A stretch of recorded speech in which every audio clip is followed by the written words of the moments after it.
Hello good afternoon दोस्तों, unique pharma point में आपका बहुत बहुत स्वागत है। तो दोस्तों आज हम आपको एक बहुत ही अच्छी ड्रॉप के बारे में बताने जा रहे हैं जिसका नाम है OTEC AC neo year drop. तो दोस्तों ओटेक एसी नियो नियो क्योंकि इसका जो ओल्ड वर्जन था ओटेक एसी ड्रॉप के नाम से आता था, लेकिन अब मार्केट में ओटेक एसी नियो के नाम से आता है। नियो मीन्स यहाँ पे न्यू वर्जन। तो यहाँ पे ओटेक एसी को अब जो कंपनी बनाती है वह ओटेक एसी नियो के नाम से बनाती है। तो दोस्तों यह एक प्रकार का एंटीबायोटिक और लोकल अनस्थेटिक ये ड्रॉप होता है जो कि हमारे कान में बैक्टीरिया की वजह से होने वाले सभी प्रकार के इन्फेक्शन को ठीक करने में हेल्प करता है। तो दोस्तों जब ईयर में इन्फ्लामेशन हो जाता है, पेन होता है या फिर इचिंग या इरिटेशन होता है तो इस ड्रॉप को डॉक्टर द्वारा मरीज को दी जाती है। यह एक प्रकार का प्रिस्क्रिप्शन मेडिसिन होता है जो कि ईयर में किसी भी प्रकार का इन्फेक्शन हो बैक्टीरिया की वजह से उसको ठीक करने में यूज किया जाता है। अब बात करते हैं दोस्तों इस ड्रॉप का कंपोजिशन क्या होता है। तो इसमें मेनली दो ड्रग्स होते हैं। पहला होता है बेंजोकैन जो कि लोकल अनस्थेटिक होता है जिसकी जो स्ट्रेंथ होती है 1% वेट बाई वॉल्यूम होता है, जबकि दूसरी मेडिसिन क्लोरेम्फेनिकॉल होता है जिसकी स्ट्रेंथ 5% वेट बाई वॉल्यूम होता है।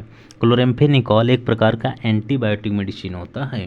तो दोस्तों बेंजोकैन ये जो होता है ये पेन सिग्नल को ब्लॉक करती है। तो जब हमारे ईयर में पेन होता है, कान में दर्द होता है, तो यह जो है पेन सिग्नल को ब्रेन तक पहुंचने नहीं देती है।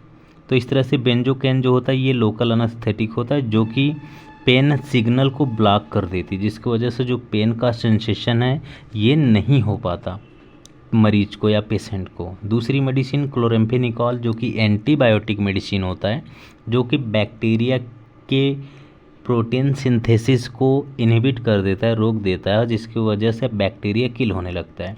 तो क्लोरेम्फेनिकॉल क्या करता है, बैक्टीरिया को किल करता है क्योंकि यह एंटीबायोटिक मेडिसिन होता है।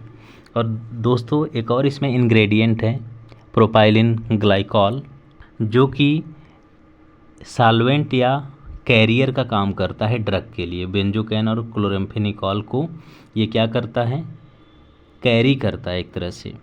तो एज सॉल्वेंट या बैरियर के रूप में काम करता है प्रोपाइलिन ग्लाइकॉल।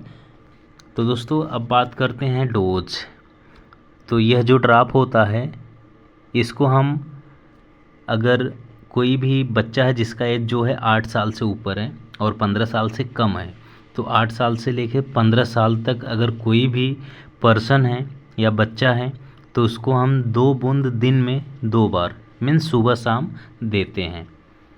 तो ड्रॉप को जो है कान में जो है 2 बूंद सुबह शाम दी जाती है अगर जो बच्चे का जो एज है वह 8 साल से 15 साल के बीच में है, और अगर 15 साल से ऊपर का कोई भी पर्सन है तो उसको 2 बूंद दिन में 3 बार दिया जाता है।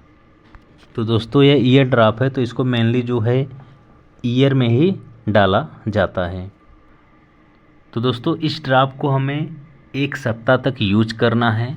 1 सप्ताह से ज़्यादा यूज नहीं करना चाहिए क्योंकि कान में इरिटेशन हो सकता है, बर्निंग हो सकता है, तो ये सब सिम्टम आ सकता है। इसलिए 1 सप्ताह के अंदर ही काफ़ी रिस्पांस मिल जाता है पूरी तरह से, तो इस ड्रॉप को बंद कर देना चाहिए। और अगर रिस्पांस नहीं मिलता है, ईयर में जो पेन है, जो इन्फ्लामेशन है, ये जो ठीक नहीं होता है 1 सप्ताह यूज करने के बाद भी, तो आप एक अच्छे ईएनटी डॉक्टर से सलाह ज़रूर लें।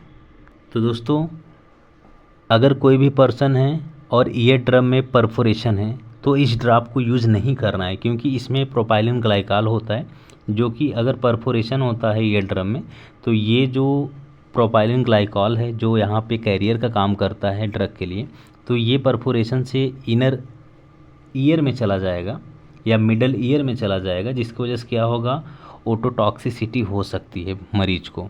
ओटोटॉक्सिसिटी क्या होती है कि जो ईयर है ये डैमेज होने लगेगा तो पेशेंट को और भी दिक्कत बढ़ जा सकती है। तो इसलिए ऐसे पेशेंट यूज़ ना करें जिनके पर्दे में छेद हो।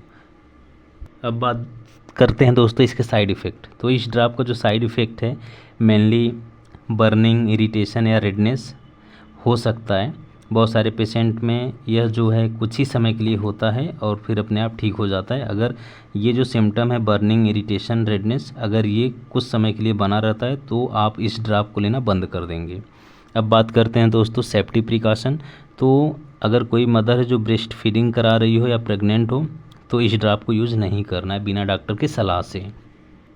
तो आशा करते हैं दोस्तों इतना आपको बहुत ही अच्छे समझ में आया हो।